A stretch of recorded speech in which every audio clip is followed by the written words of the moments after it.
Paz do Senhor, irmãos. Poder sentar. Obrigado.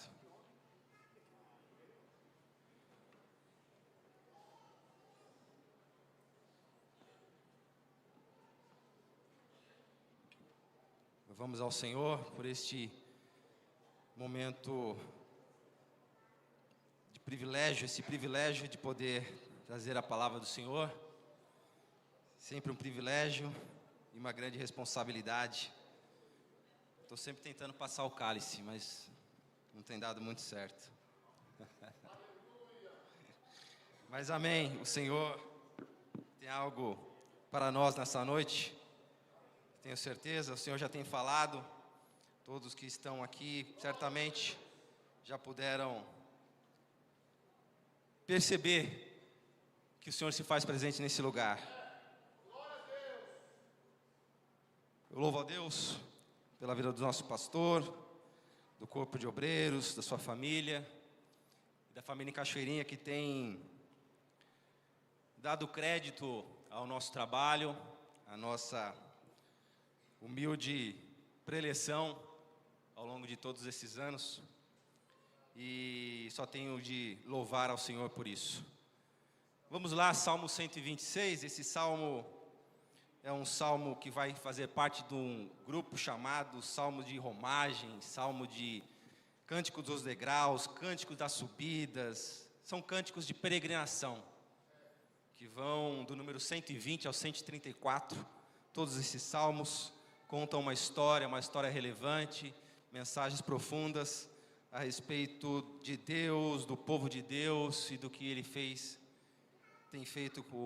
com aquele povo, né? Com este povo, o povo judeu. Eles eram cantados quando eles iam às festas, tabernáculo, Pentecoste e Páscoa. Eles subiam a Jerusalém cantando, por isso chama-se Cântico dos Degraus, né? Como se fosse uma subida, eles iam galgando. Então vamos ler, está aí na tela já, Salmo 126, é um salmo pequeno, a gente já fez a leitura oficial, mas eu gostaria de ler novamente. Diz assim a palavra do Senhor: quando o Senhor trouxe do cativeiro os que voltaram a Sião, estávamos como os que sonham, então a nossa boca se encheu de riso, e a nossa língua de cânticos. Então se dizia entre as nações: grandes coisas fez o Senhor a estes. Grandes coisas fez o Senhor por nós, e por isso estamos alegres. Faze-nos regressar outra vez do cativeiro, Senhor, como as correntes do sul. Os que semeiam em lágrimas, cegarão com alegria. Aquele que leva a preciosa semente, andando e chorando, voltará sem dúvida com alegria, trazendo consigo os seus molhos, seus feixes. Então o centro desse salmo é restauração de Israel, que abordava um período posterior ao período de cativeiro babilônico, o pior, alguns consideram como o pior cativeiro, a pior situação, o pior momento da nação de Israel, até muito mais, até pior do que o próprio holocausto que o povo de Israel, né, os judeus ou Israel, como nação, passou. Então foi um momento muito difícil, muito complicado na vida do povo. Cativeiro é momento de humilhação, de separação, de falta de liberdade, é escravidão. Então foi um momento muito difícil ao povo de Israel. Esse cativeiro aconteceu porque o povo se afastou dos caminhos do Senhor, apostatou, buscou outros deuses, foi continuamente avisado por Deus, pelos profetas, que eles se arrependessem. Eles não se arrependeram, e por conta disso, o próprio Deus também profetizou que eles seriam entregues a outras nações, e foi o caso da Babilônia, que acabou tomando a cidade, levou parte dos judeus, parte do povo para lá, e ficaram lá durante 70 anos. E depois disso, esse império, o Império Babilônico cai diante de outro império, o Império Medo-Persa, seu rei Ciro, que governava com uma maneira diferente, com os seus vassalos, né? Ele não queria destruir a cultura, não queria destruir a língua, e ele ordenou, fez lá um edito ordenando que o povo judeu que quisesse retornar para reconstruir Jerusalém pudesse fazê-lo. Então, esse salmo conta esse momento de quando o povo voltou do cativeiro. E é maravilhoso ver que o salmista começa dizendo: quando o Senhor trouxe do cativeiro os que voltaram. Isso é maravilhoso, porque cativeiro não é lugar do povo de Deus. Cativeiro não é lugar do povo de Deus. Cativeiro é um lugar terrível, de muita humilhação, muito sofrimento, muitas perdas, perda de identidade, perda de cultura. Foi terrível. E eu quero dizer para você que um dia nós também fomos cativos. Nós éramos cativos do pecado, cativo de Satanás, mas foi o Senhor Jesus quem nos libertou. Por isso estamos aqui. Nós não somos mais cativos, nós não somos mais escravos, nós somos livres, porque quem está em Cristo Jesus é livre. Então nós não somos mais cativos. Aleluia. Estamos aqui peregrinando também para uma Jerusalém celestial. Então nós não somos mais cativos. Jesus nos libertou do cativeiro. Por isso nós deveríamos lembrar desse momento com uma alegria contagiante, a mesma alegria que esse salmista escreve aqui, quando eles voltaram, quando voltaram do cativeiro, quando o Senhor trouxe do cativeiro, nós estávamos como quem sonha, não estávamos acreditando em tão grande milagre, tão grande coisa que o Senhor fez, quando Ele trouxe do cativeiro aqueles que estavam cativos. Foi grande alegria, um grande momento, foi um momento contagiante de alegria em toda a nação, porque reacendeu a chama da nação, a nação que estava destruída, a nação que estava acabada, a cidade destruída, o templo destruído. Dessa forma, e por isso que eles se regozijavam tão grandemente, de forma incontida, sabe pelo quê? Pelos grandes feitos do Senhor. Imaginem nós, se nós também tivéssemos em mente o que era estar cativo e o que é hoje ser livre, talvez nós estivéssemos diuturnamente salmodiando, cantando, regozijando diante do Senhor, se alegrando nele, estamos aqui cantando, como foi esse louvor tão maravilhoso aqui, cantado há pouco pela mocidade, alegrando-se, regozijando, porque o Senhor nos livrou do cativeiro, Jesus morreu por nós, por isso estamos aqui, livres do cativeiro, já não temos mais nenhuma culpa diante de Deus, porque Ele tirou toda a culpa que nós tínhamos, nós estamos livres, Ele pagou um preço por nós. Seria maravilhoso se nós estivéssemos dizendo todos os dias, em todos os momentos que estamos aqui, grandes coisas fez o Senhor por nós, grandes coisas fez o Senhor por nós, grandes coisas fez o Senhor por nós, aleluia, aleluia. Era isso que eles estavam cantando. E quando eles cantavam, e quando eles salmodiavam, e quando eles se alegravam, peregrinando, todos que estavam em volta, as nações passaram a perceber e passaram a dizer: grandes coisas fez o Senhor por estes. Vocês já imaginaram as nações que tanto perseguiam o povo de Israel, o povo judeu, regozijando com eles grandes coisas, reconhecendo aquilo que o Senhor tinha feito na vida deles? O Senhor trouxe de volta, grandes coisas o Senhor fez por eles.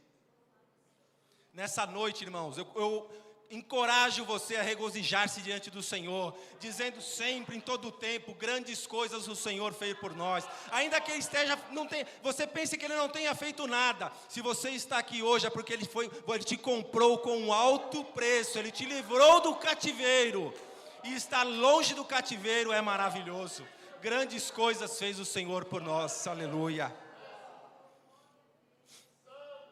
Esse salmo olhou, esses 3 primeiros versículos, o salmista olhou com um olhar de passado. É um olhar quando o Senhor trouxe, quando vieram, quando nós estávamos, a nossa boca se encheu.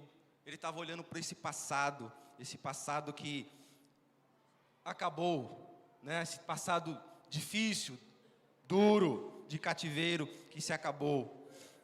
E aí ele divide esse salmo em 3 momentos. Esse é o passado. E aí existe também o momento presente. Versículo 4 diz assim: faze-nos regressar outra vez do cativeiro, Senhor, como as correntes do sul. Faze-nos regressar outra vez do cativeiro. O Senhor mostra ao salmista, ou ilumina o salmista, para que ele colocasse isso, talvez porque ele estava, clamando por aqueles cativos que ainda não haviam voltado. Quando a gente para olhar o versículo 4, ele está falando, traz de novo, né? Faz-nos regressar outra vez. Nós voltamos do cativeiro, estamos de volta. Mas não é isso. Ele está falando desse momento, talvez, na esperança de que aqueles que ainda estavam lá voltassem. Muitos ficaram, poucos, eles vieram aos poucos. A reconstrução da cidade foi difícil. Talvez eles estivessem também clamando, pedindo para que o Senhor estivesse trazendo mais pessoas para ajudá-los. Esse momento é aquele momento de Esdras, Neemias. O povo foi voltando aos poucos. O povo estava meio desesperançoso no início. Muitos estavam já com a vida feita lá na Babilônia, né, no sentido de que continuaram com seus afazeres, continuaram tendo filhos, né?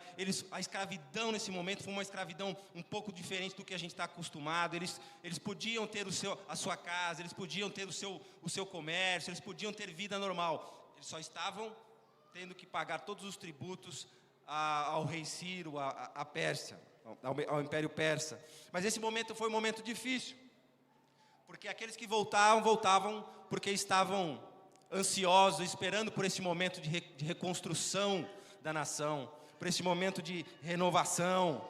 E ele, então, faz essa oração pedindo: Senhor, faz-nos regressar outra vez. Assim, essa restauração, irmãos, talvez é o momento que a gente esteja vivendo aqui também, porque é o presente. Ela não é fácil, ela é difícil, ela é lenta.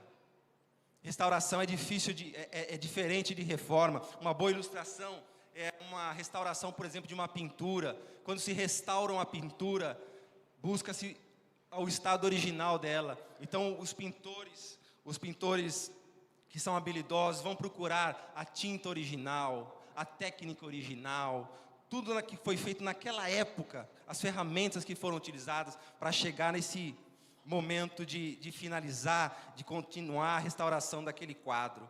Então isso leva tempo, leva muito tempo. Então a gente faz um olhar para esse momento, essa dificuldade encontrada pelo salmista. A nossa vida também é assim. A nossa vida é difícil. A restauração, ela é paulatina. A gente passa por muitas situações, muita dificuldade. A gente clama, a gente chora, a gente ora, e parece que a coisa, né? Mas o Senhor mostra através desse salmo. Esse salmo é um salmo de restauração e um salmo de esperança.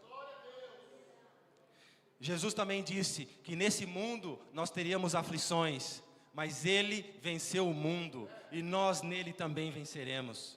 Então nós não podemos esmorecer, nós não podemos fraquejar, nós não podemos estar desatentos ao que está acontecendo. O Senhor está restaurando vidas, o Senhor está restaurando a sua igreja, o Senhor está restaurando a cada um de nós. E nós precisamos pedir com fervor: Senhor, restaura a nossa sorte, como as correntes do Negueb. É uma outra tradução para este mesmo versículo. Restaura, Senhor, a nossa sorte como as torrentes do Negueb. O Negueb, em algumas traduções, é o nome do rio, né, que se encontrava na região sul, por isso que a nossa tradução fala de correntes do sul. Era um rio muito árido, é um deserto na verdade, que não tem nada nesse deserto, mas que uma vez ao ano, durante um mês de chuvas, aquelas torrentes tornam aquele deserto num lugar, num oásis, né? E ali ele se torna um lugar fértil, um lugar que pode, se renova a vida, se renova a vegetação, e muita coisa acontece ali, naquele que então era o deserto. Isso aqui fala de milagre, isso aqui é um milagre.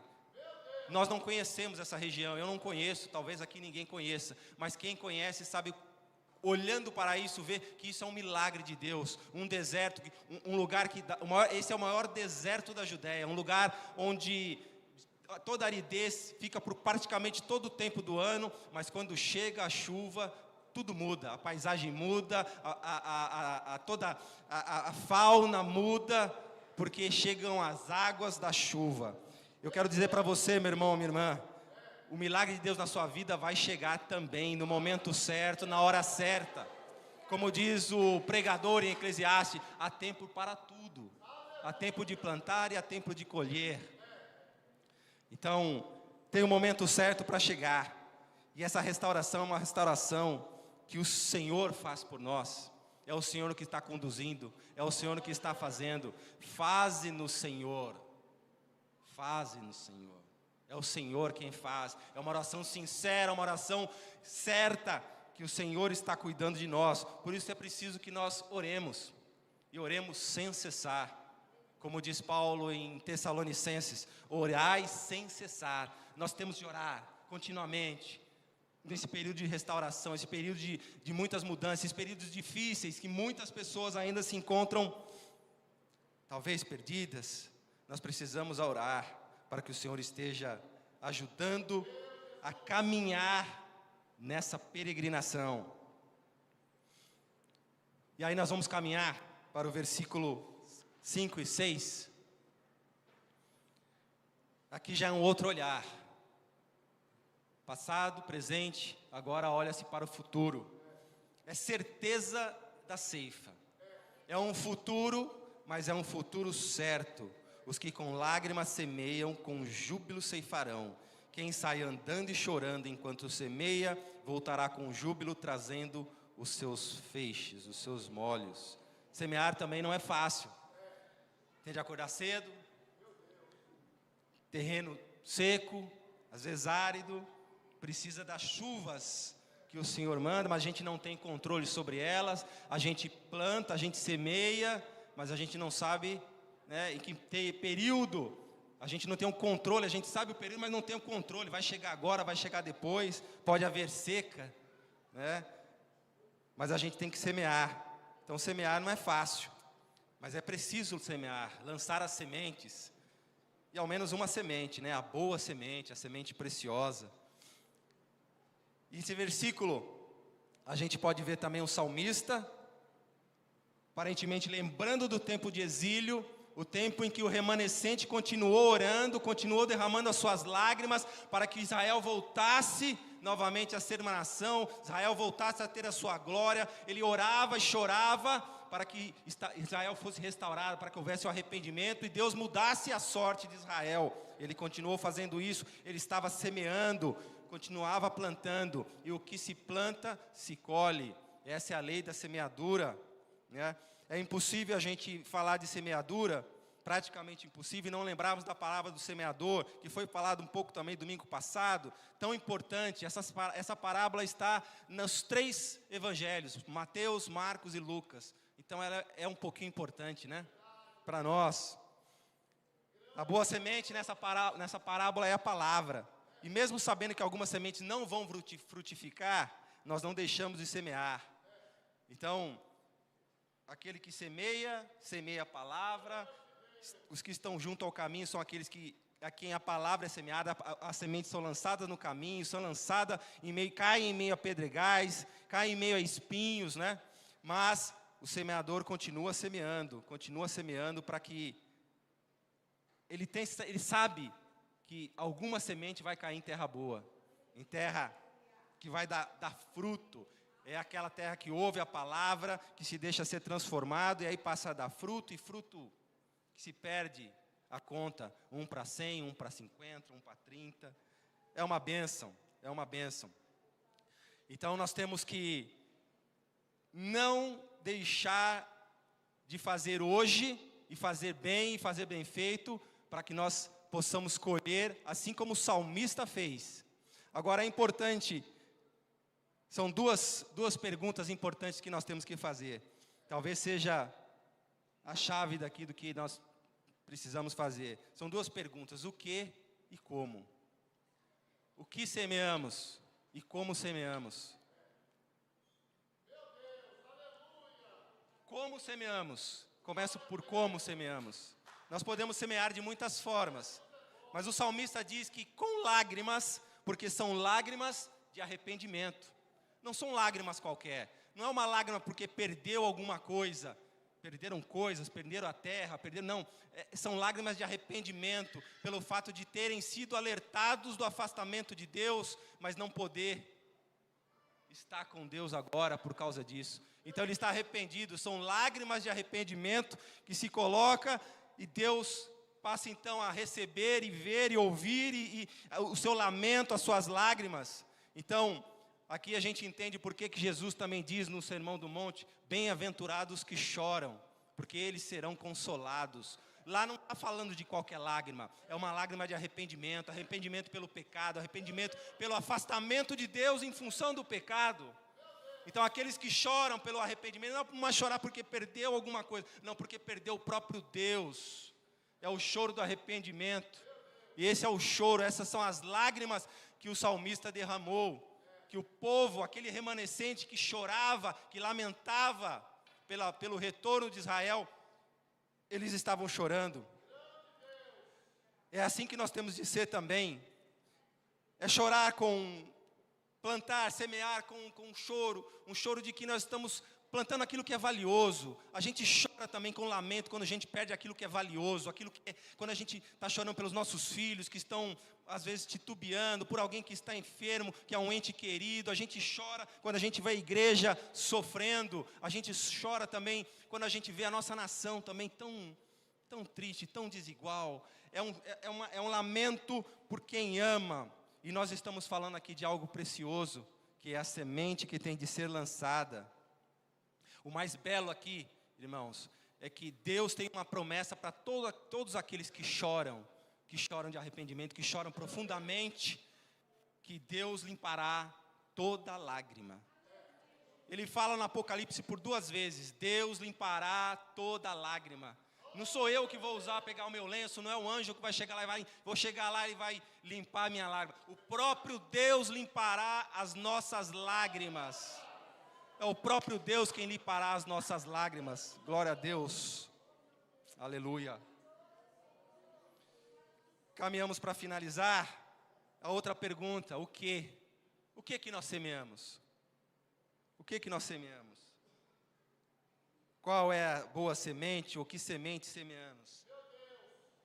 Há poucos dias, interessante, eu recebi um calendário de um comerciante. Ele me deu um calendário, eu titubeei, não queria pegar o calendário, porque eu não sei que eu não ia utilizar, não tinha onde colocar, mas mesmo assim, ele leva, levei, peguei o calendário, e não tinha muito o que fazer. Cheguei em casa, falei, depois eu jogo fora, coloquei na estante, e eu fui, enfim, passaram esses dias. Depois de algum tempo, fui pegar alguns livros, e aí estava lá o calendário, e aí eu resolvi abrir o calendário. Era uma caixinha compridinha, eu abri o calendário, e foi interessante, porque tinha uma mensagem, e aí eu falei, vou ler essa mensagem. E essa mensagem conta uma história interessante. E diz assim, que um viajante estava andando pela rua e viu uma loja, e onde estava escrito Loja de Deus. Aí ele ficou curioso, achou interessante, resolveu entrar. Ao entrar tinha um anjo. O anjo atendeu e ele, pois não, posso ajudá-lo. Ele ficou maravilhado com o que viu. E aí ele perguntou, o que vocês vendem? O anjo lhe respondeu, vendemos todos os dons de Deus. Ele falou, custa caro? O anjo respondeu, não, é de graça. Ele contemplou a loja, viu potes de fé, caixas de amor, pacotes de bondade, frascos de esperança, jarros de perdão. Então ele tomou coragem e pediu, me dê um de cada. Eu quero tudo, todos os dons de Deus, todo o amor de Deus, fé, amor, esperança, bondade, vida eterna, perdão. Eu quero tudo. Aí o anjo, então, preparou um pequeno embrulho e entregou para ele. Ele olhou assim e falou, mas esse pequenino embrulho, coube tudo aí? Coube tudo, uma caixinha tão pequena.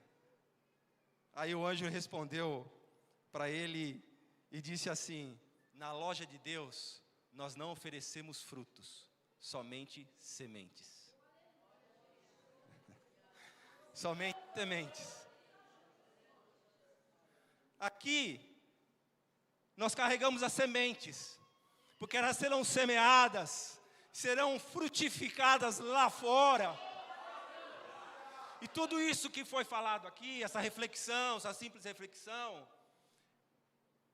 você não precisa levar muitas sementes, você só precisa levar a semente preciosa. Você sabe qual é a semente preciosa? É o Evangelho de Jesus Cristo. Essa é a semente preciosa que você tem que levar, semear, para que ela dê fruto, e dê fruto com abundância. E se você fizer assim, ela vai dar muito fruto, porque ela vai cair em terra boa. Ela caiu em terra boa. Todos nós aqui somos terra boa, a terra boa, onde um dia a semente do Evangelho foi plantada. É por isso que nós estamos aqui. Um dia foi semeado, e por isso nós estamos aqui, porque somos terra boa.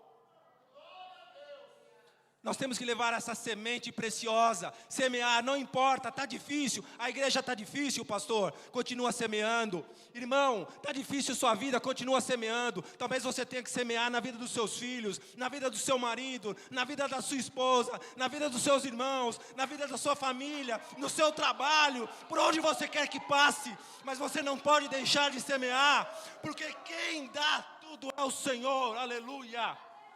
É o Senhor quem faz todas as coisas. Você não pode desistir.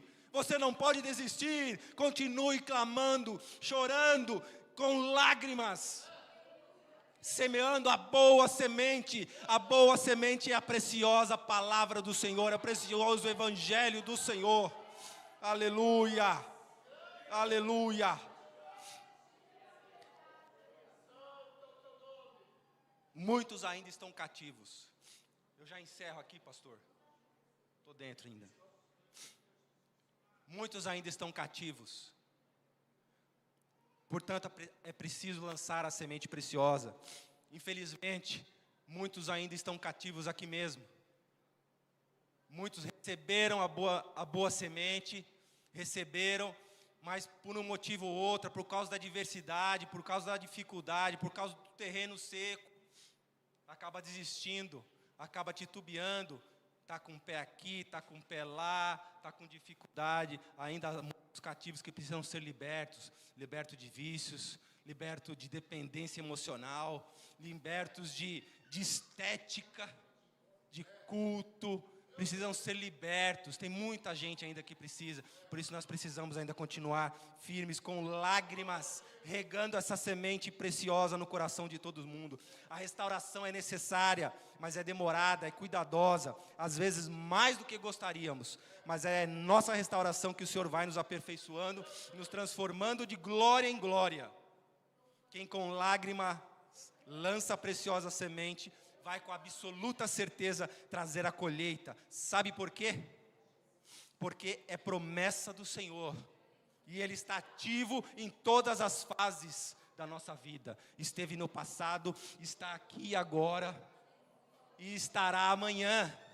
Quando você levantar, para você ter os seus afazeres, Ele estará com você. Depois de amanhã Ele estará com você, e Ele estará com você todos os dias, enquanto Ele não estiver para te buscar, para levantar a colheita.